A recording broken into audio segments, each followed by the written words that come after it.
Low back pain is the leading cause of disability worldwide. Have you ever found yourself wanting to work out, but the fear of injury or injury itself prevented you from exercising?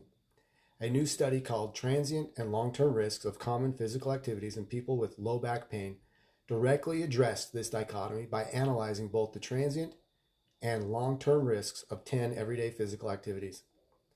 Study authors found that each additional hour spent on activities including lifting more than 10 pounds, pushing or pulling, bending, twisting, and squatting was associated with a greater likelihood of a flare within the next 24 hours. However, there was no association between flares and standing, walking, or climbing.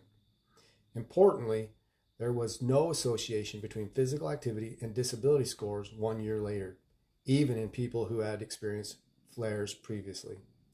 Movement and exercise are common treatments for low back pain. However, people are sometimes leery of trying such treatments because they fear that physical activity will make their pain worse or damage their low back in some way.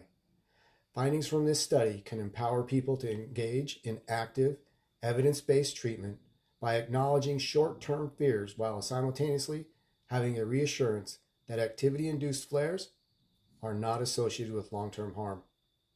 Work with your clinician to manage temporary symptoms and make choices based on overall long-term health rather than fear of injury.